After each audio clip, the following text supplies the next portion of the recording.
Assalamualaikum warahmatullahi wabarakatuh. Selamat pagi seluruh mahasiswa. Semoga dalam kondisi sehat, tidak kurang suatu apa. Pada pagi hari ini akan saya lanjutkan pembahasan saya terkait dengan ASKEP pada sistem perkemihan. Yang pertama adalah ASKEP pada pasien dengan urolitiasis atau batu saluran kemih. Sementara yang kedua adalah ASKEP pada pasien dengan BPH atau benigna prostatic hyperplasia. Sementara untuk yang ketiga adalah ASKEP pada pasien dengan gagal ginjal akut. Untuk yang pertama kita mulai tentang ASKEP pada pasien dengan batu saluran kemih atau urolitiasis. Jadi secara definisi yang namanya batu saluran kemih ataupun urolitiasis adalah proses terbentuknya batu ataupun kalkulus ataupun kalkuli pada traktus urinarius. Kalau kita lihat dari prevalensinya di Amerika itu sekitar 5-10% penduduk itu mengalami gangguan ataupun menderita yang namanya batu saluran kemih ataupun urolitiasis ini. Sementara kalau kita lihat secara lebih luas lagi, yaitu di seluruh dunia, itu rata-rata sekitar 1-12% dari penduduk yang ada itu menderita batu saluran kemih. Selanjutnya kita masuk kepada etiologi. Jadi secara etiologi, batu saluran kemih atau urolitiasis itu dibagi menjadi dua. Yang pertama adalah faktor intrinsik atau faktor dari dalam, yang kedua adalah faktor ekstrinsik atau faktor dari luar. Kita mulai dari yang pertama, yaitu faktor intrinsik.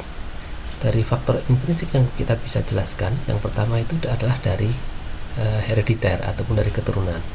Jadi secara teoretik bahwasanya yang namanya penyakit ini bisa diturunkan kepada orang lain, jadi dari orang tuanya kepada anaknya ya, jadi makanya kita namakan sebagai herediter ataupun keturunan. Yang kedua, faktor yang kedua adalah usia ataupun umur. Jadi penyakit ini paling sering didapatkan atau diderita pada usia sekitar 20-40 tahun. Sementara untuk yang ketiga adalah jenis kelamin. Jadi kalau kita lihat dari jenis kelamin, prosentase laki-laki itu lebih banyak yang mengalami gangguan urolitiasis, yaitu 3:1 dibandingkan dengan wanita. Di sebelah kanan ini adalah merupakan gambaran dari proses ataupun dari gambaran terbentuknya batu saluran kemih di sistem perkemihan. Jadi ada beberapa tipe di sini, ada yang terbentuk di daerah pelvis, ada juga yang berada di daerah ureter, dan bahkan juga ada di daerah kandung kemih dan juga di uretra. Tapi pada prinsipnya yang namanya terbentuknya batu saluran kemih itu biasanya dimulai dari atas atau di daerah ginjal, terutama di daerah pelvis. Dan kalau sudah terbentuk, dia akan meluncur ke bawah sesuai dengan aliran urin, bisa berhenti di daerah ureter, bisa juga berhenti di daerah vesika, dan juga bisa di daerah uretra. Yang kedua adalah faktor ekstrinsik. Yang pertama adalah geografi. Jadi pada beberapa daerah itu menunjukkan angka kejadian batu saluran kemih yang tinggi daripada di daerah lain. Jadi ini bisa dijelaskan karena memang kemungkinan di area atau di daerah tersebut mengandung kadar kalsium yang tinggi, sehingga orang yang tinggal di daerah ataupun yang berada di daerah tersebut kemungkinan terkena batu saluran kemih itu lebih tinggi daripada di daerah lain yang kadar kalsiumnya lebih rendah.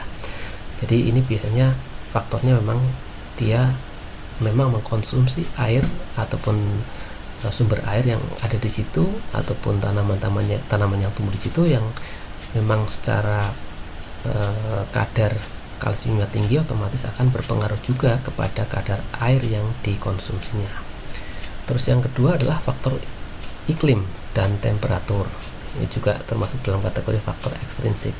Kalau faktor iklim dan temperatur tentunya ini bisa dijelaskan bahwasanya yang orang yang tinggal di area yang memang secara temperaturnya itu lebih tinggi, itu otomatis akan banyak mengeluarkan keringat, dan ini kalau tidak diimbangi dengan asupan yang cukup juga akan mempengaruhi proses terbentuknya batu saluran kemih itu lebih tinggi dibandingkan dengan orang yang memang asupan cairannya itu lebih banyak.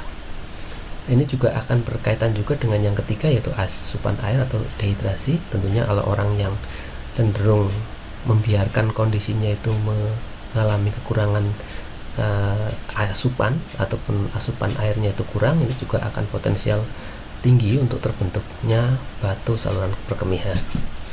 Yang keempat adalah diet, yaitu banyak mengkonsumsi makanan yang mengandung purin ataupun oksalat ataupun kalsium, sehingga kondisi-kondisi ini akan mempermudah terjadinya batu saluran kemih, karena pada prinsipnya jenis batu yang terbentuk pada sistem perkemihan adalah komponen-komponen yang terbentuk bisa dari purin, bisa dari oksalat ataupun bisa dari kalsium.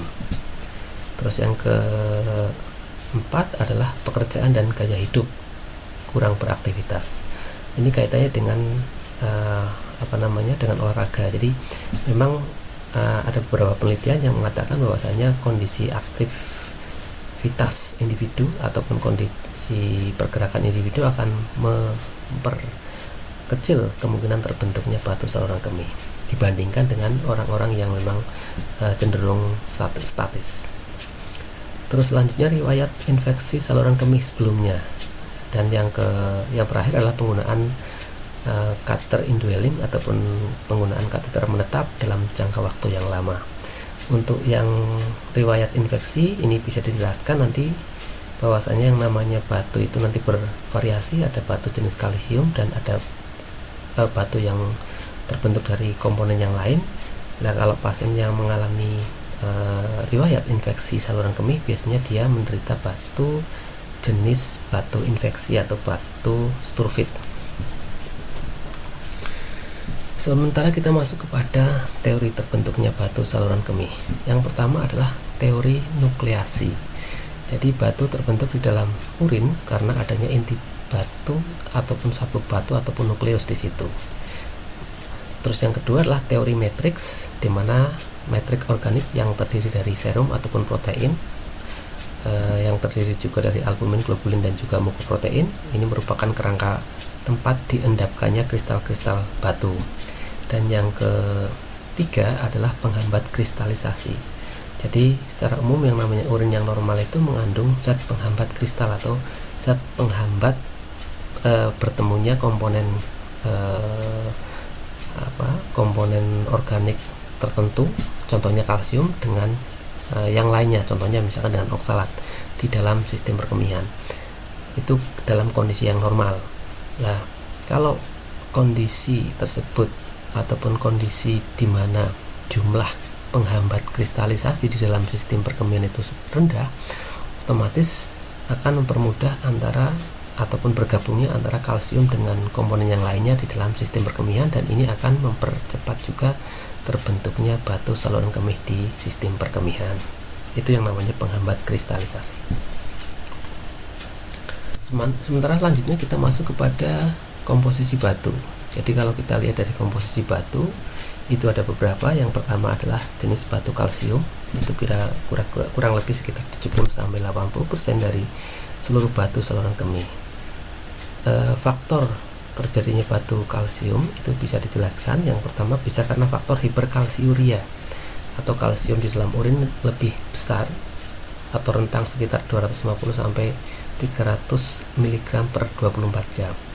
Nah, ini diakibatkan oleh 3 penyebab. Yang pertama bisa karena faktor hiperkalsiuria absorptif, yang kedua adalah hiperkalsiuria renalis, dan yang ketiga adalah hiperkalsiuria resorptif. Jadi yang pertama ini hiperkalsiuria absorptif. Jadi setiap tubuh itu memiliki kemampuan untuk mengabsorpsi kalsium di dalam sistem pencernaan. Nah, dari beberapa kasus itu absorpsi kalsium dari sistem pencernaan itu lebih tinggi, sehingga dengan mengabsorpsi kalsium dari sistem pencernaan itu lebih tinggi, otomatis juga akan mengakibatkan kalsium dalam darah juga tinggi, dan nanti akan diekskresikan melalui sistem perkemihan, melalui ginjal, sehingga otomatis di dalam sistem perkemihan itu sendiri ataupun keluaran dari urin, dari proses filtrasi di dalam ginjal akan mengakibatkan kadar kalsiumnya tinggi. Itu yang namanya hiperkalsiuria absorptif.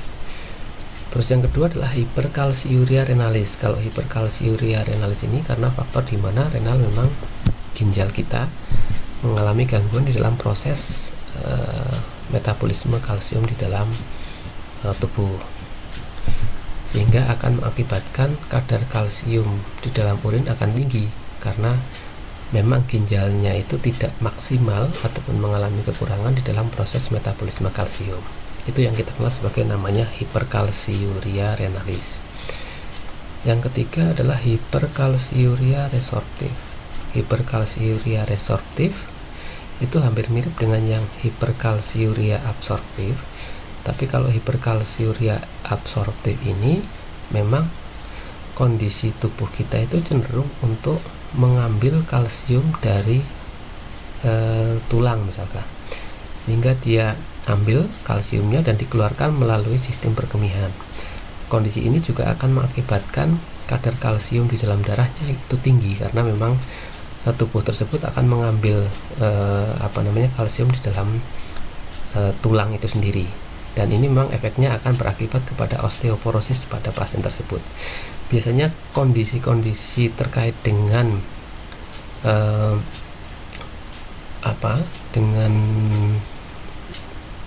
kadar kalsium di dalam darah itu memang diatur oleh yang namanya hormon paratiroid. Terus selanjutnya yang kedua adalah hiperoksaluria, adalah ekskresi oksalat urin yang melebihi 45 gram per hari. Ini sumbernya bisa karena asupan. Beberapa minuman ataupun beberapa makanan itu banyak mengandung oksalat, contohnya misalkan kopi, terus teh, minuman soft drink, kakao, terus sayuran berwarna hijau terutama bayam. Ini merupakan jenis-jenis makanan yang banyak mengandung oksalat. Sementara yang ketiga adalah hiperurikosuria, adalah kadar asam urat di dalam urin yang melebihi 850 mg per 24 jam. Dan sumber asam urat di sini berasal dari makanan yang mengandung banyak purin ataupun asam urat, ataupun berasal dari metabolisme endogen.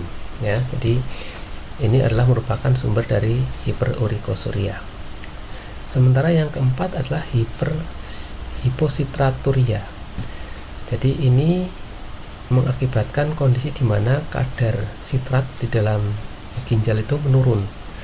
Padahal kita tahu yang namanya sitrat sama magnesium itu adalah merupakan penghambat kristalisasi, sehingga kalau kadar sitrat sama magnesiumnya itu rendah atau kita kenal sebagai hipositraturia ataupun hipomagnesiuria, otomatis akan mempermudah bergabungnya komponen contohnya misalkan dari kalsium dengan oksalat di dalam sistem perkemihan, dan akan mempermudah terbentuknya batu di dalam sistem perkemihan karena penghambat kristalisasinya itu mengalami jumlah yang rendah.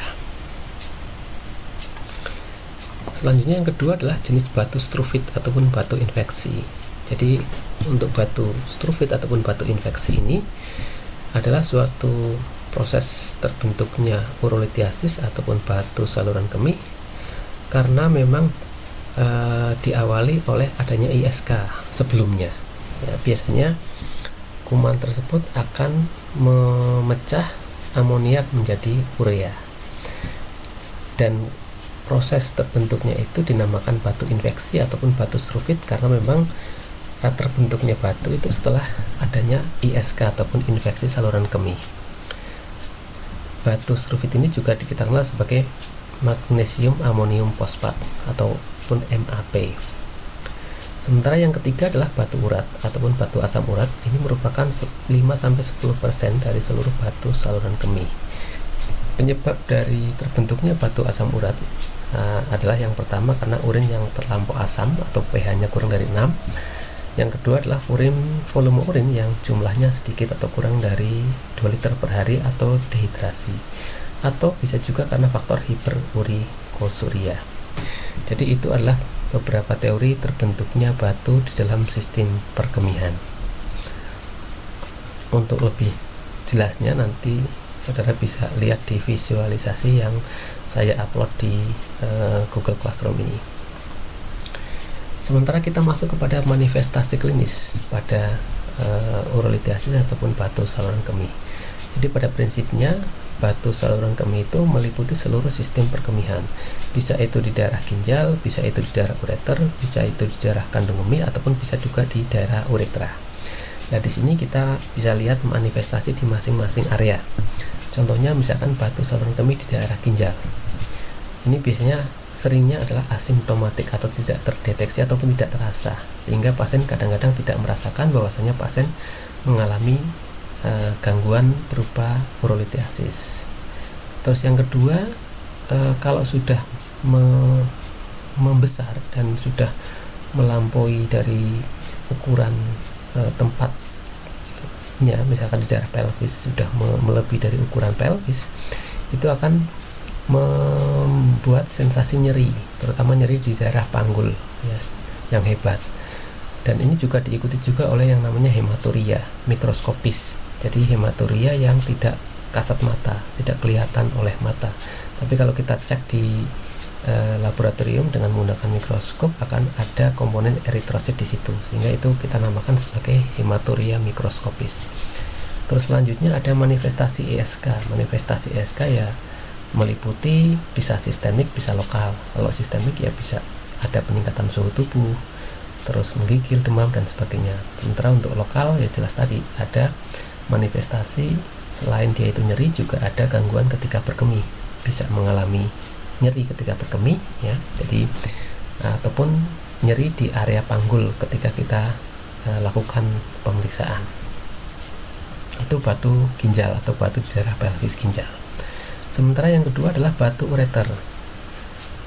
Batu ureter ini posisi dari batu itu berada di daerah ureter, baik kiri ataupun kanan, bisa dua-duanya, sehingga ini bisa mengakibatkan sensasi berupa kolik ginjal atau nyeri di area ginjal atau di daerah costovertebral angel, di daerah belakang, punggung belakang. Jadi nyeri punggung hebat pada bagian yang terkena, nyeri menyebar ke bagian suprapubik ya. Jadi kalau misalkan posisi batu sudah masuk ke area vesika urinaria, nyerinya akan berubah di area suprapubik, lipat paha, dan genitalia eksterna. Juga diikuti juga dengan mual dan muntah, pucat dan kulit dingin, karena kita tahu jadi ketika ada gangguan pada sistem perkemihan akan memicu refleks renointestinal, di mana di daerah sistem pencernaan akan mengeluarkan zat yang namanya pilorospasm dan akan mengakibatkan sensasi berupa mual dan muntah. Itu batu di area ureter. Terus yang ketiga adalah batu di kandung kemih. Ini juga bisa asimptomatik karena biasanya kalau masih kecil tidak menekan area permukaan vesika sehingga tidak ada rasa atau nyeri, tapi kalau sudah mulai besar akan mengakibatkan sensasi nyeri di area suprapubik. Jadi biasanya munculnya adalah nyerinya setelah berkemih, karena memang biasanya kalau di area vesika urinaria batunya itu tidak menempel tapi akan bergerak terus, karena memang di area vesika lebih luas untuk menampung kurin, sehingga ketika ada batu di situ dia akan kadang menimbulkan sensasi nyeri ataupun menimbulkan sensasi sakit dan kadang hilang. Selanjutnya ada juga hematuria mikroskopik dan makroskopik. Jadi hematuria di sini karena memang adanya iritasi di daerah dinding kandung kemih dan akan mengakibatkan perdarahan dan akan terbawa oleh urin keluar. Terus yang ketiga adalah manifestasi ISK ataupun manifestasi infeksi saluran kemih. Ya bisa sistemik juga dan bisa juga lokal. Kalau sistemik ya tadi ada panas, peningkatan suhu tubuh, menggigil, demam, dan sebagainya. Terus selanjutnya kita masuk kepada gambaran klinis dan diagnosis. Jadi pada pemeriksaan fisik didapatkan nyeri ketok di daerah costovertebra. Costovertebra itu adalah area di sini, yang ada tandanya silang ini, bisa kiri ataupun bisa kanan. Terdapat ginjal pada sisi sakit akibat adanya hidronefrosis. Jadi kondisi ginjal itu sakitnya itu kalau misalkan dia itu ada sumbatan karena batu, sakitnya itu karena faktor dimana ginjalnya itu terendam oleh air atau oleh urin pasien tadi, karena tidak bisa keluar dari tubuh, akhirnya akan balik lagi ke atas atau reflux tadi, dan akan berakibat yang namanya hidronefrosis, atau istilahnya ginjalnya terendam urin atau ginjalnya terendam air. Dan terlihat tanda-tanda gagal ginjal. Ya, tanda-tanda gagal ginjal yaitu diantaranya ya jelas urin outputnya rendah atau sedikit, terus kadar urium kreatininnya tinggi, dan laju filtrasi glomerulusnya juga rendah, serta retensi urin, dan juga disertai dengan infeksi. Jadi kalau tanda infeksi biasanya sistemik, yaitu demam menggigil ya, yang menunjukkan ada invasi bakteri di situ. Terus yang kedua adalah pemeriksaan sedimen urin menunjukkan adanya leukosituria, hematuria, dan juga dijumpai kristal-kristal pembentuk batu. Sementara untuk pemeriksaan kultur urin mungkin menunjukkan adanya pertumbuhan kuman pemecah urea. Jadi kalau ada kuman pemecah urea berarti kemungkinan akan muncul batu jenis MAP ataupun struvit ataupun batu infeksi. Perlu juga diperiksa kadar elektrolit yang diduga sebagai faktor penyebab timbulnya batu saluran kemih. Di antaranya kadar kalsium, kadar oksalat, fosfat maupun urat di dalam darah maupun di dalam urin. Ini adalah gambaran dari batu saluran kemih yang bisa tumbuh di dalam sistem perkemihan. Ini ada 3 kriteria inti, yaitu yang pertama jenis kalsium, yang kedua MAP ataupun batu infeksi, sementara yang ketiga adalah batu urat atau batu sistin. Nah, kalau kita lihat dari kejelasan atau radio opasitasnya, kalau yang jenis kalsium itu lebih clear ketika dilakukan pemeriksaan dengan menggunakan radiologi, jelas. Tapi kalau MAP itu agak sedikit kabur, tapi kalau yang urat atau sistin ini sama sekali nggak kelihatan kalau dilakukan pemotretan dengan menggunakan X-ray. Sehingga kalau kondisi ini terjadi biasanya akan dilanjutkan dengan PIV ataupun IVP, jadi intravenous pilography. Jadi untuk mendeteksi adanya batu saluran kemih, posisi dan lokasinya serta ukurannya bisa dilakukan dengan foto polos dulu. Dengan foto polos tidak kelihatan dilanjutkan dengan IVP, dan kalau misalkan IVP masih juga belum clear juga dilanjutkan dengan ultrasonografi. Nah, ini letak dari batu saluran kemih, batu ginjal, lokasinya di daerah pelvis, namanya Staghorn calculus. Terus selanjutnya di area ureter, ini bisa di tengah, seperti di tengah juga bisa, atau seperti ke atas, seperti ke bawah. Batu puli-puli bisa di mana saja di area vesika urinaria, dan juga batu uretra. Selanjutnya kita masuk kepada penata laksanaan. Yang pertama adalah pemberian medikametosa atau pemberian obat. Jadi secara umum kalau sudah terbentuk batu, memang untuk penata laksanaan menggunakan pemberian obat tidak begitu efektif, karena memang sampai saat ini belum ada obat yang bisa memecah batu saluran kemih. Sehingga kalau memang sudah dilakukan pemeriksaan secara detail dengan menggunakan radiologi, ternyata ada batu saluran kemih di sistem perkemihan, salah satu solusinya ya bisa dilakukan untuk tindakan lebih lanjut atau invasif. Tapi kalau pemberian obat-obatan medis biasanya tidak begitu efektif, atau sampai saat ini belum ada beberapa obat yang bisa langsung memecah batu saluran kemih. Untuk yang penata laksanaan yang kedua, ini masuk dalam kategori yang non-invasif tapi lebih efektif, karena ini yang namanya pemanfaatan gelombang kejut untuk memecahkan batu di dalam sistem perkemihan, namanya ISWL atau extracorporeal shockwave lithotripsy. Terus yang ketiga adalah endurologi. Endurologi itu ada beberapa. Yang pertama PNL atau percutaneous nephrolithoplaxy, yaitu mengeluarkan batu yang berada dalam sistem ginjal dengan cara memasukkan alat endoskopi ke dalam sistem kalik ginjal atau darah ginjal melalui insisi pada kulit. Kemudian batu dikeluarkan dan dipecah terlebih dahulu sebelum dikeluarkan. Itu yang namanya PNL. Yang kedua adalah lithotripsy, yaitu memecah batu ginjal, batu buli-buli atau batu uretra dengan memasukkan alat pemecah atau lithotriptor ke dalam buli-buli. Jadi pada prinsipnya ini adalah memasukkan alat melalui uretra masuk ke dalam sistem vesika urinaria, dan kalau sudah terlihat batunya baru dipecahkan dan nanti dikeluarkan menggunakan alat, atau dipecah dulu menggunakan alat, dipecah dulu baru dikeluarkan melalui uretra. Terus ada juga yang namanya uretroskopi ataupun uretrorhinoskopi dan ekstrasi dormia.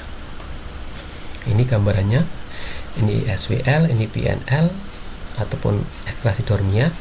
Ini adalah lithotripsy. Pencegahan untuk menghindari terbentuknya ataupun kekambuhan batu saluran kemih setelah tindakan, perlunya adalah menghindari dehidrasi dengan minum yang cukup, dan diusahakan produksi urin itu sekitar 2-3 liter per hari, sehingga dalam hal ini asupannya juga harus banyak, terutama air putih.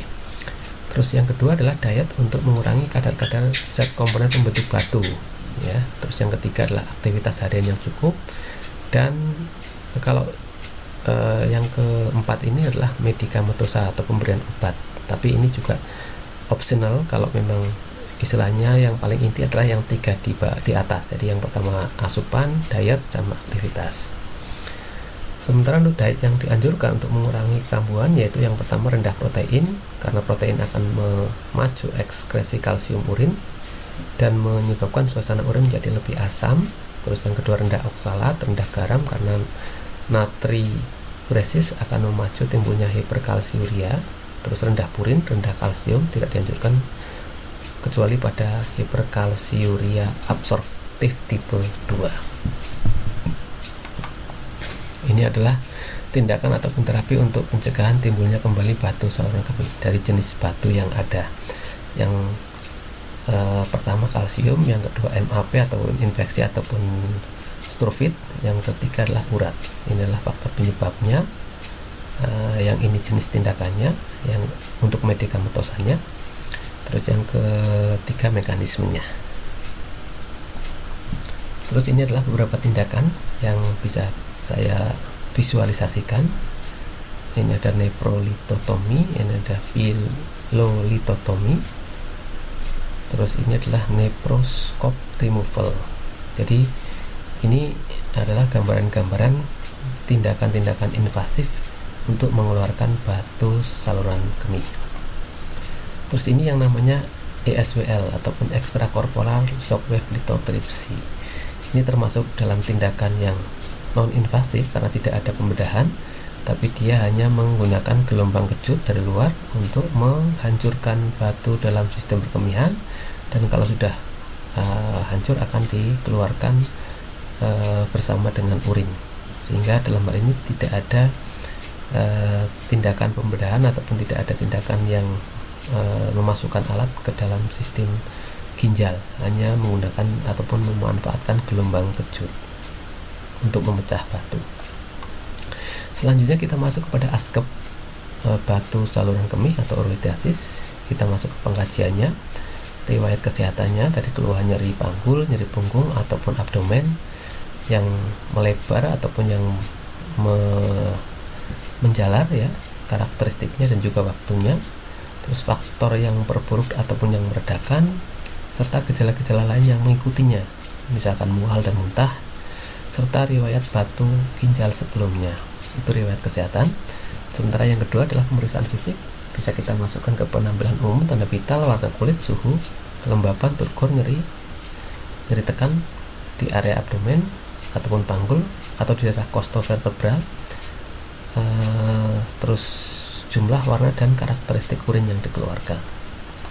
Selanjutnya kita masuk kepada diagnosa yang mungkin atau yang bisa dimunculkan pada kasus dengan gangguan sistem perkemihan ini. Ada yang pertama adalah nyeri akut, gangguan eliminasi urin, resiko kurang cairan, dan defisiensi pengetahuan.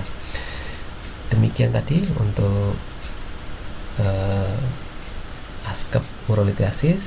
Kita akan lanjutkan ke topik yang kedua.